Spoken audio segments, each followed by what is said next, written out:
আরজিকর প্রসঙ্গে রাজ্যের মুখ্যমন্ত্রী মমতা বন্দ্যোপাধ্যায়কে বিঁধলেন কংগ্রেস নেতা অধীর চৌধুরী।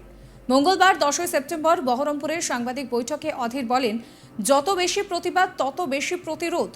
যত বেশি বাংলার মুখ্যমন্ত্রী হিংস্র হয়ে উঠেছে, চাইছে মারামারি হোক, রক্তপাত হোক, পুলিশকে ব্যবহার করব আমি।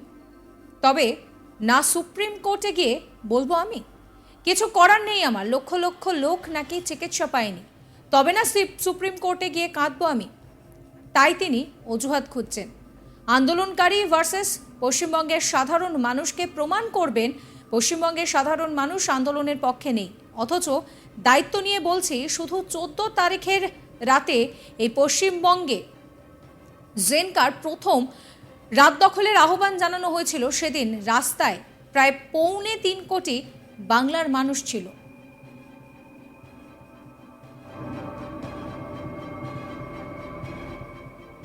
কি বলছেন অধীর চৌধুরী, শোনাবো আপনাদের। পাল্টা মার হবে, আর কি করা যাবে? মমতা দি চাইছে তো গুন্ডামি করতে, কিন্তু ডাক্তাররা পরোয়া করছে না, মানুষও পরোয়া করছে না। যত বেশি প্রতিবাদ তত বেশি হিংস্র হয়ে উঠছে এই মহিলা।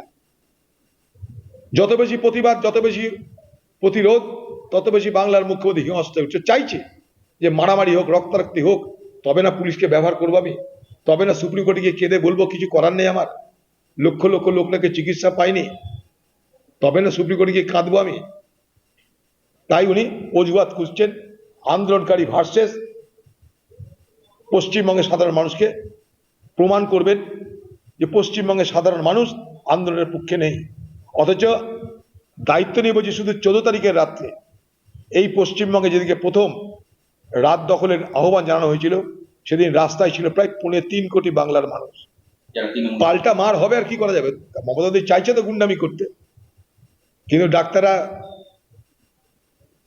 পরোয়া করছে না, মানুষও পরোয়া করছে না।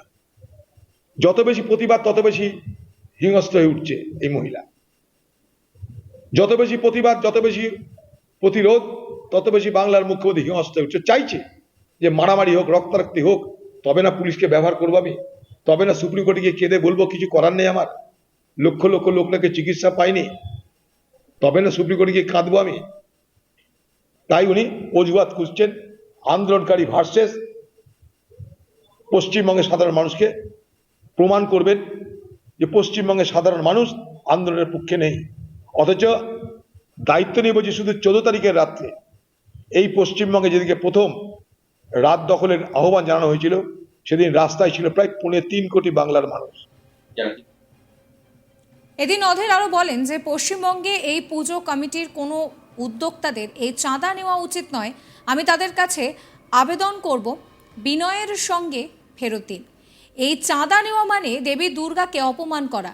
এই চাঁদা দেবী দুর্গার কাজে না লাগিয়ে বাংলায় যারা দুর্গা পুজো করছে তাদের কাছে আমার একদম একান্ত আন্তরিক আবেদন যে এবারে অন্তত আপনারা চাঁদা না নিয়ে আপনারা পুজো করুন।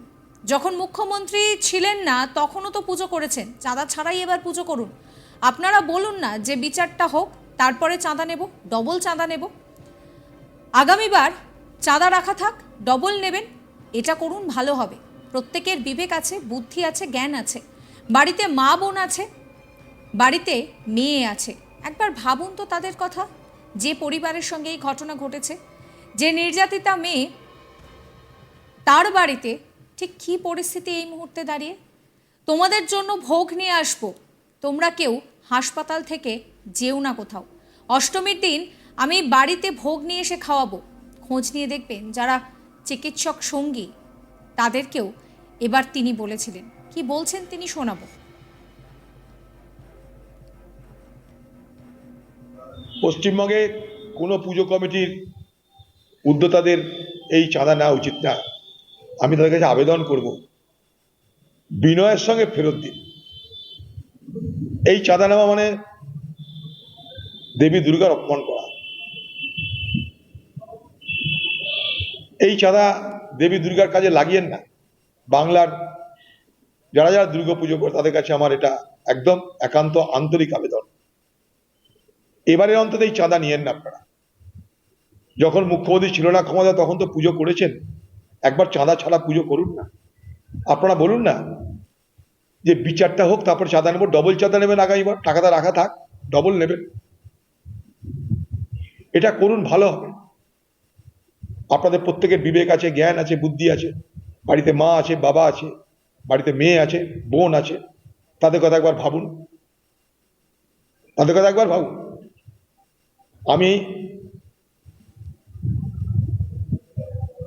যিনি মারা গেছেন, সে নির্যাতিতা মেয়েটি, এবারেও সে তার বন্ধুদের বলেছিল যে বাড়িতে ছোট করে একটা দুর্গাপুজো করছি, অষ্টমী দিন তোমাদের জন্য ভোগ নিয়ে আসবো, তোমরা কেউ হাসপাতাল থেকে যেও না কোথাও, অষ্টমীর দিন আমি বাড়ির ভোগেরা তোমাদের খাওয়াবো, খোঁজ নিয়ে দেখবেন। তার যারা সঙ্গী, চিকিৎসক সঙ্গী, তাদেরকে এবারেও তিনি বলেছিলেন। এই নিয়ে আমার কলিগ গোপাল ঠাকুরের একটি রিপোর্ট দেখাবো। আরজিকর কাণ্ডের ন্যায়ের দাবিতে আন্দোলন অব্যাহত। 1 মাস পেরিয়ে গেলেও জুনিয়র ডাক্তাররা আন্দোলন করছেন, পাশে রয়েছেন রাজ্যের মানুষ। মঙ্গলবার কর্মবিরতিতে থাকা জুনিয়র ডাক্তারদেরকে সুপ্রিম কোর্টের পক্ষ থেকে এক নির্দেশিকা জারি করা হয়েছে, সেইখানে ডেডলাইন দেওয়া হয়েছে। মঙ্গলবার বিকেল 5টার মধ্যে কর্মবিরতিতে থাকা জুনিয়র ডাক্তাররা তাদের কাজে ফিরুন। আর তারপরেও তাদের নির্দিষ্ট জুনিয়র ডক্টরদের দাবি নিয়ে তারা তাদের দাবিতে অনড় রয়েছেন। আর এরপরেই মুখ্যমন্ত্রী তার বিবৃতি দিয়েছেন এবং এই পরিপ্রেক্ষিতে অধীর রঞ্জন চৌধুরী তার বক্তব্যে বলেছেন যে যত বেশি প্রতিবাদ, যত বেশি প্রতিরোধ, ততই বেশি হিংস্র হয়ে উঠছেন ওই মহিলা। অন্যদিকে তিনি বলেছেন যে যত বেশি প্রতিবাদ হবে, যত বেশি প্রতিরোধ গড়ে উঠবে, ততই বেশি বাংলার মুখ্যমন্ত্রী হিংস্র হয়ে উঠছেন। তিনি বলেছেন যে তিনি চান যে মারামারি হোক, রক্তাক্ত হোক, তবেই না তিনি তার এই পুলিশকে ব্যবহার করবেন এবং তারপরেই তিনি সুপ্রিম কোর্টে যাবেন। সেখানে গিয়ে তিনি সহানুভূতি অর্থাৎ কাঁদবেন, কেঁদে সহানুভূতি আদায় করবেন আর বলবেন যে এই কর্মবিরতির ফলে রাজ্যের লক্ষ লক্ষ মানুষ তারা চিকিৎসা পরিষেবা থেকে বঞ্চিত হচ্ছেন। ইতিমধ্যেই রাজ্যের পক্ষ থেকে যে সুপ্রিম কোর্টে অ্যাডভোকেট নিয়োগ করা রয়েছে কপিল সিব্বল, তিনি তার বক্তব্যে বলেছেন যে এই জুনিয়র ডক্টরদের কর্মবিরতির ফলে লক্ষ লক্ষ বাংলার মানুষ চিকিৎসা পরিষেবা থেকে পাচ্ছেন না এবং বেশ কয়েকজন মানুষের এই কর্মবিরতির ফলে মৃত্যু হয়েছে। এবং তা নিয়েই রীতিমতো মুখ্যমন্ত্রী তার বক্তব্যে বলেছেন যে অধীর রঞ্জন চৌধুরী ফের কটাক্ষ সুরে তিনি বলেছেন যে মুখ্যমন্ত্রী অজুহাত খুঁজছেন যে বাংলার আন্দোলনরত যে মানুষ এবং যারা আন্দোলনকারী তাদের মধ্যে একটা বিভেদ তৈরি করার, অর্থাৎ সাবস্ক্রাইব করবেন আজ তাক বাংলার ইউটিউব চ্যানেলকে, ফলো করবেন হোয়াটসঅ্যাপ চ্যানেলও।